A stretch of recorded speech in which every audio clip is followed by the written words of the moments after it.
A big greeting to all and welcome to a new video.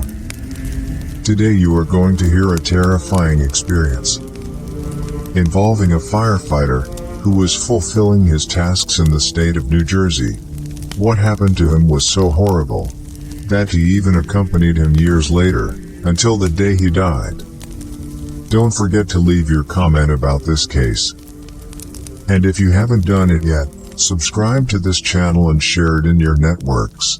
This helps a lot to keep the channel growing, and it inspires me to bring you more stories. Now yes, let's start with today's story. My name is John, but actually I'm going to tell you what happened to my brother Robert when he worked as a firefighter in New Jersey. Unfortunately, he passed away in an accident a few years ago, so I'm going to tell everything, just as he told me on some occasion. My brother only told 3 people about this incident: his wife Sophie, our father, and me. He always said that it was so strange and so scary that he preferred to keep it to himself. Worst of all is that what he saw and experienced that night somehow clung to him. And until his last days, he claimed to be seeing this entity. This happened one night when he, while on duty at the fire station, entered an alert call for a fire in a funeral home.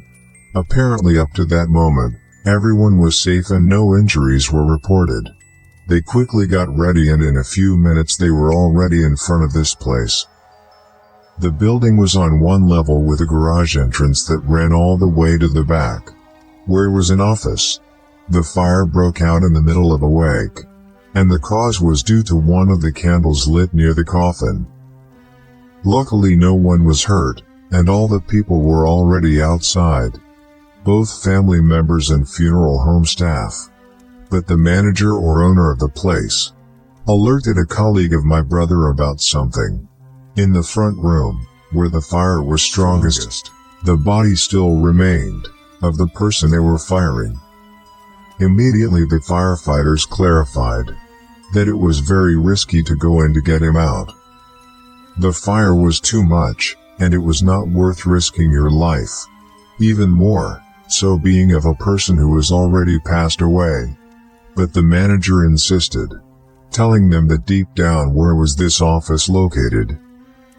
There was a room where bodies are prepared, and there was also a corpse there. Specifically, that of an old woman, who was waiting to be buried. Since no one came to say goodbye to her, the fire brigade kept insisting to this manager that going in was too dangerous, to which the manager or owner of the funeral home told them, "It's not so much because of the bodies but more than anything, it's because in that room there are many chemicals that are highly flammable. Therefore it is there where they had to focus the fight against fire." For what my brother told me, at that time before entering, there were already 2 pumpers working in the place. My brother with 2 companions. They decided to enter through the garage entrance, to be able to get as far back as possible, and attack the fire from there. Once in the background, his 2 companions, they decided to stay attacking the fire with the hose from outside, while my brother was in charge of entering through the office door, inspect the room where the bodies were prepared, and where the drums with the chemicals were supposedly located. Firstly, to make sure that no one was left in the place, and second, to try to remove the drums with said chemicals. He entered the office and there was no one. Then he went into the other room, where there were stretchers and the hearse was parked.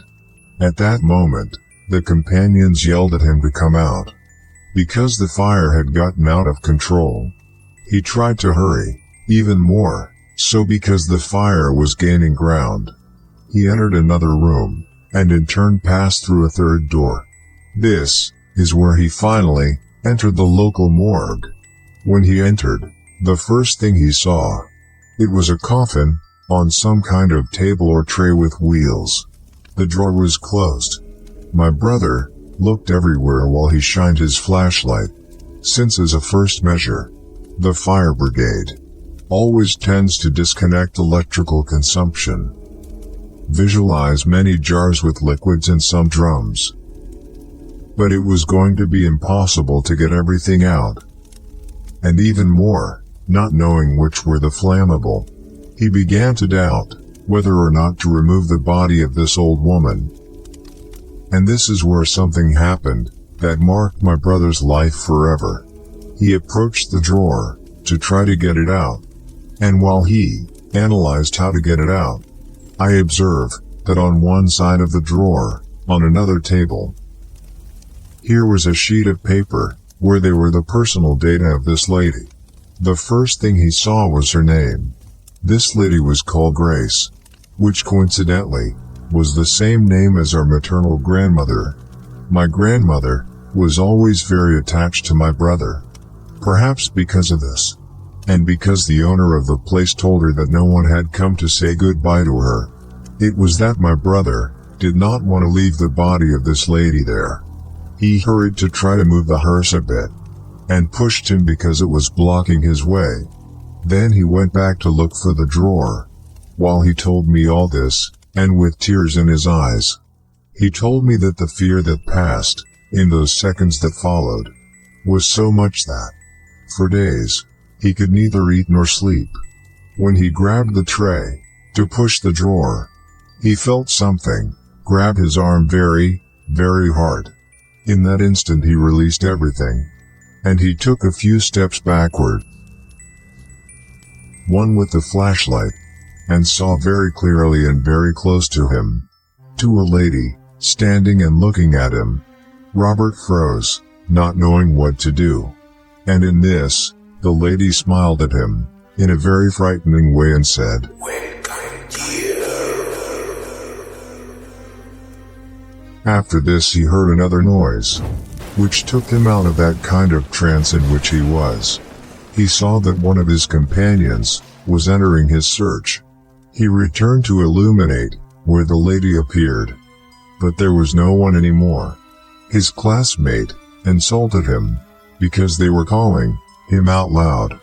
The fire had intensified even more, and they were not going to be able to extinguish it. "We have to leave now," the partner told him. Between the two of them, as they could, they took out the drawer, and they put it to the side away from the fire. They got away as quickly as possible from the voracious flames, and from that moment, Robert was in shock. He was scared and very confused. His partner took him out of the place so that he can recover, while the group of his companions continued the work, until they were finally able to extinguish the fire in the entire rear area of the funeral home. The room where these drums with chemicals were, it partially caught fire, and luckily the chemicals did not act. Thank God, the fire did not spread. Given that the funeral home is located in an area of residential houses, and if it had spread, the disaster would have been much greater. As for my brother, from the moment he got out of there, everything changed for him. He could not sleep well, and had almost no appetite. He was very strange, as if lost in his thoughts. An example of this is that, between him and I, we had a small restaurant, and the first thing that caught my attention is that he began to be absent a lot to work with me, and he was never a person of not fulfilling their obligations. After spending a few days or at least a couple of weeks just there, it was when we could sit down to talk.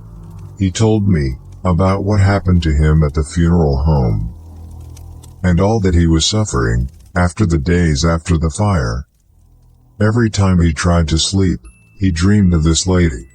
But the dreams were something horrible, since he always found himself in a dark place, and this old woman was holding him tightly by her arm, yelling at him.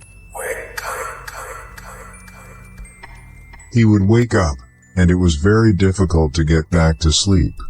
Even several times when he woke up, he had this old woman or entity standing in front of her bed, looking at him. There were also many times when at night, he couldn't even go to the bathroom or kitchen, since this old woman or entity appeared to him suddenly. Robert spent many months suffering this type of situation. It was just when a Franciscan priest that he was known to Sophie's family, his wife. He got ready to receive him one afternoon to be able to talk to him. From that day, it seems, the situation improved a lot for my brother. However, something that he came to comment on many occasions, and which I will never forget, was that, even years after that fire at the funeral home, this old lady kept appearing to him.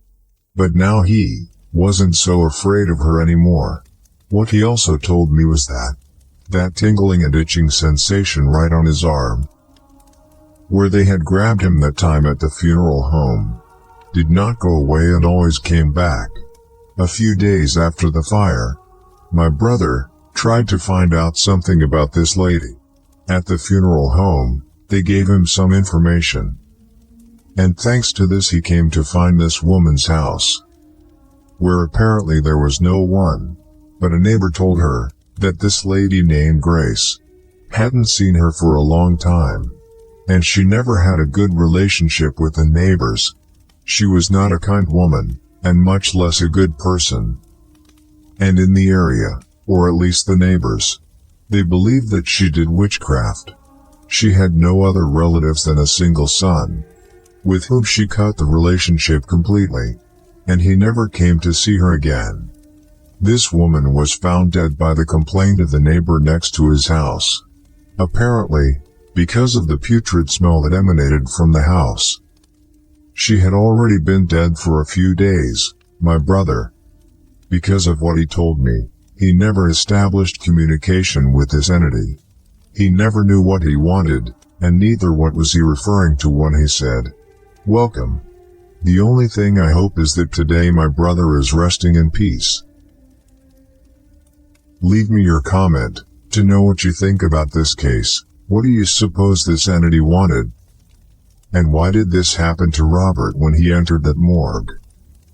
Don't forget to subscribe and leave your like. I send you all a big hug.